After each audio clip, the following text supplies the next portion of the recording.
Здравствуйте, уважаемые товарищи! Мы продолжаем цикл наших передач о героическом эпосе кыргызского народа Манасе.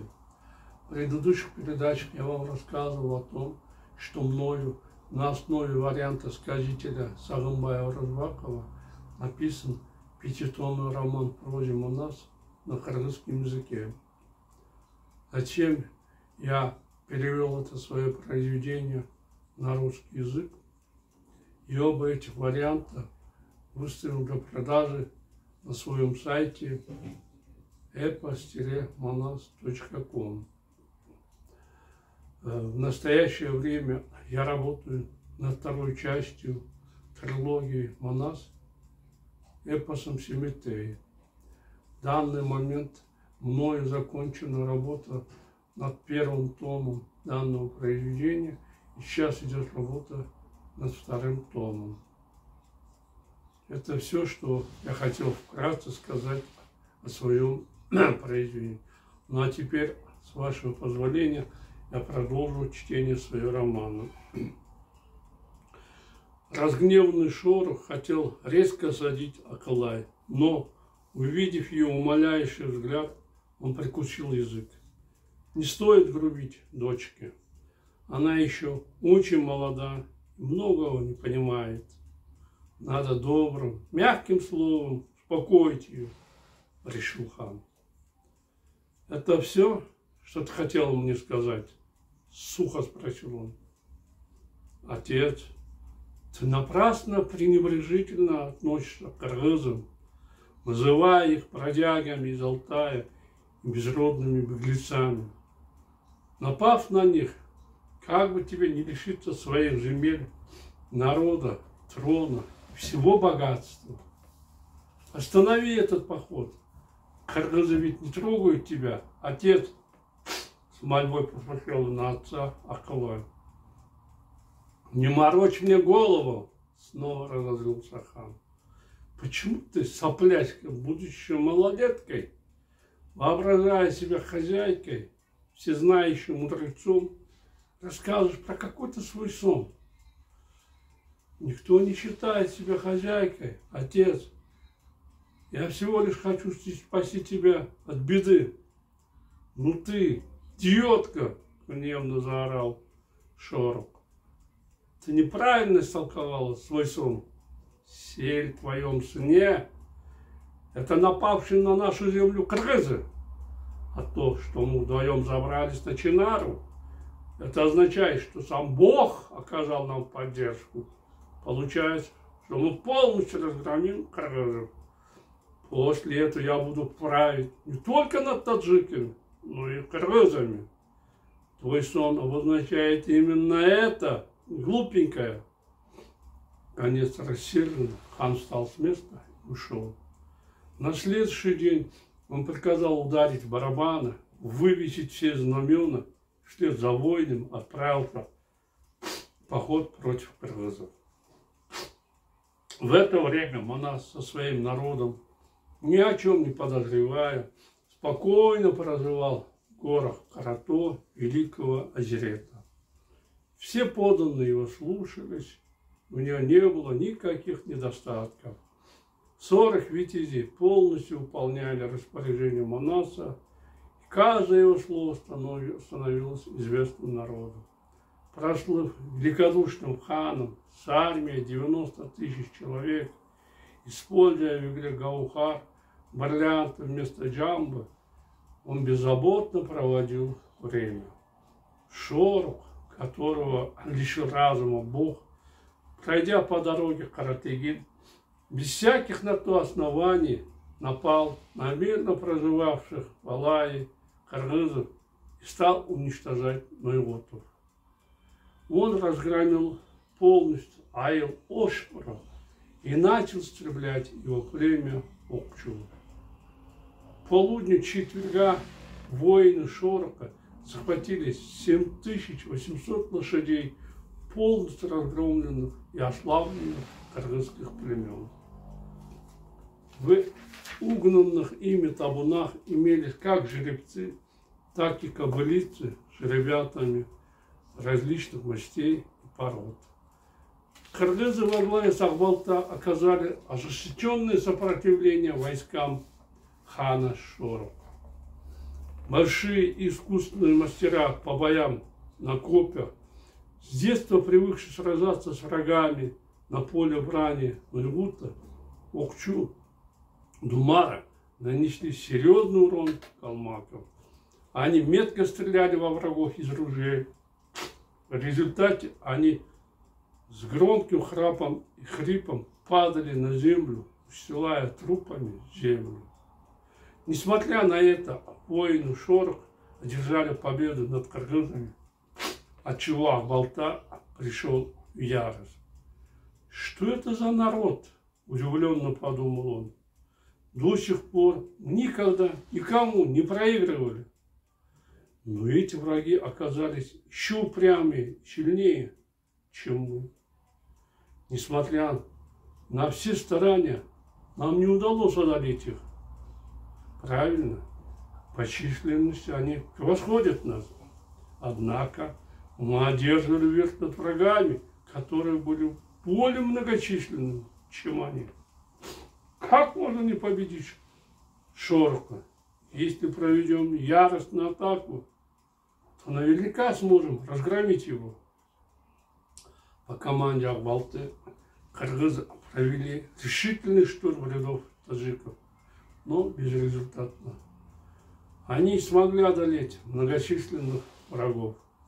Когда у кыргызов погибли как минимум 600 человек, они, поймав убежавших лошадей, оседлали их.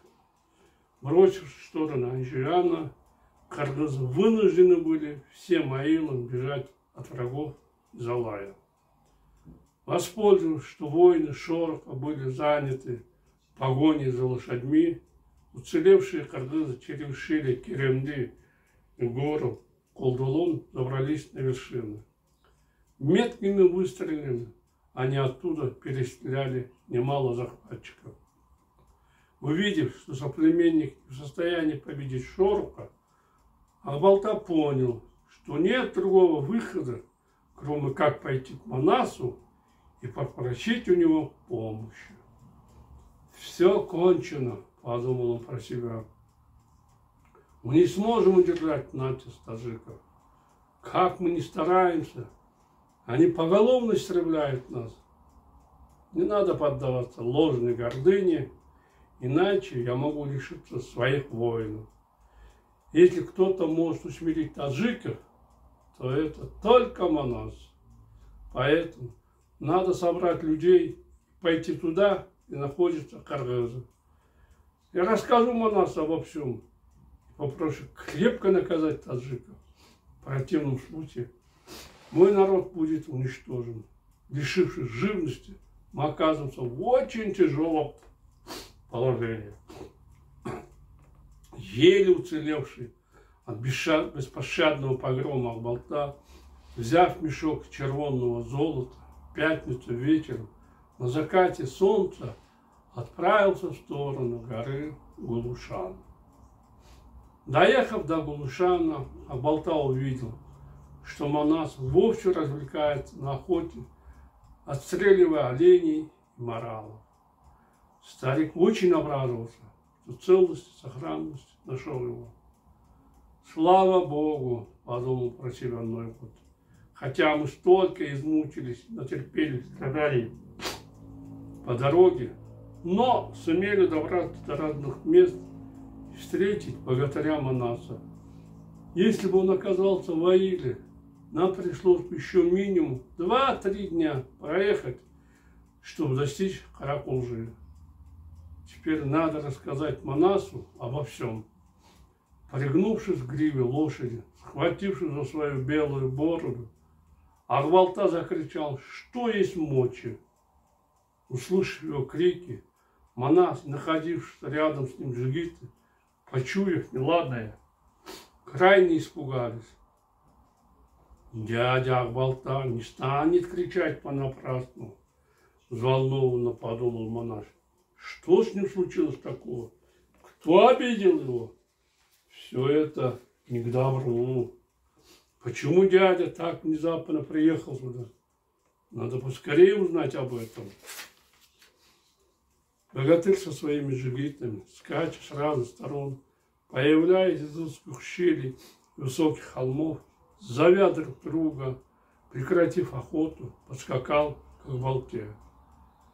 Когда старик рассказал, как Шорох напал на кыргызов и разгромил их, у Манаса гневно запылали глаза.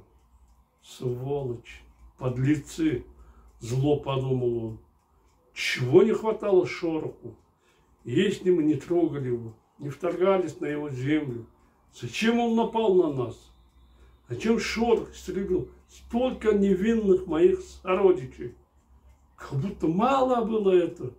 Так этот негодяй угнал с собою около 8000 наших лошадей. Что теперь будет с нойгутами? Как они будут жить? Нет, если не проучить таких извергов, то мы сами окажемся в трудном положении.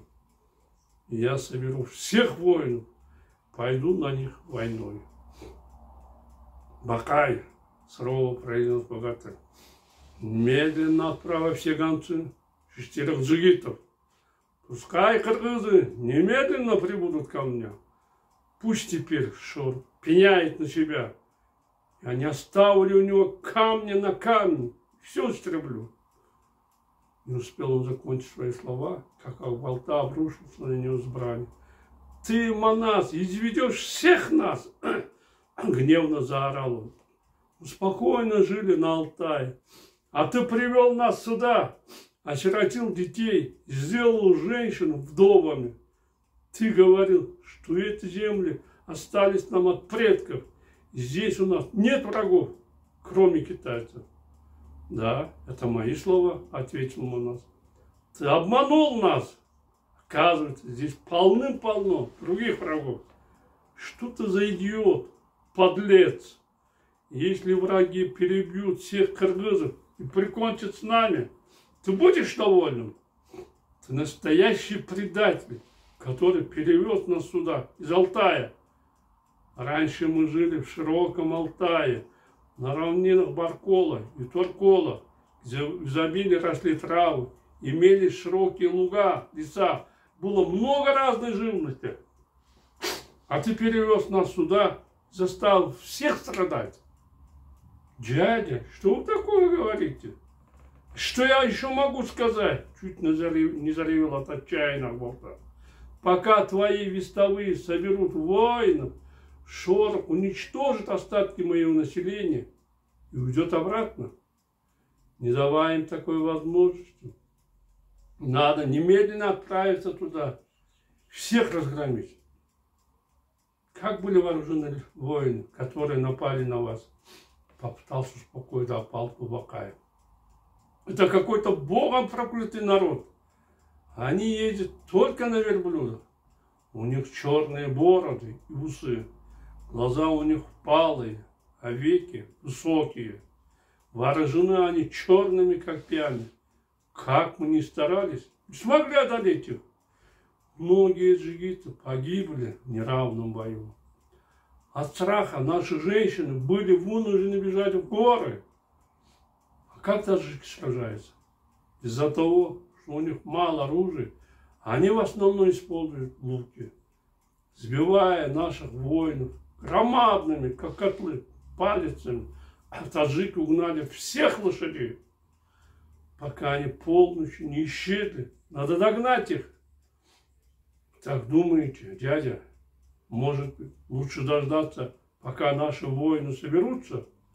Просил Манас. Нет, нет, мы должны достичь Алая, пока они обратно не уехали, запричитал Ак-Балта. Услышав его слова, Манас глубоко задумался. Что мне теперь делать? Стал размышлять сидевший на коне богатырь. Может, стоит собрать всю рать, только после этого выступить против Шороха? Или согласиться с Ак-Балтой и с имеющимися воинами отправиться к таджикам? У меня их очень мало, а у Шороха имеется минимум 400-500 тысяч воинов. Подвергну ли я опасность свою армию, пренебрегая таким многочисленным врагом? стоит ли, поддавшись ложной гордыне, сражаться с Шорохом. Это очень рискованно. Тяжело вздохнув, Манас вытащил из стремени правую ногу, положил ее на лук седла и вновь стал размышлять. С другой стороны, в словах дяди есть резон, поневоле признался богатырь. Пока мы соберемся, таджики вместе с награбленным добром и табунами лошадей доберутся до дома. Шорох не так уж глуп, чтобы с воинами, привыкшими действовать в горах, спуститься в долину и там сразиться с нами.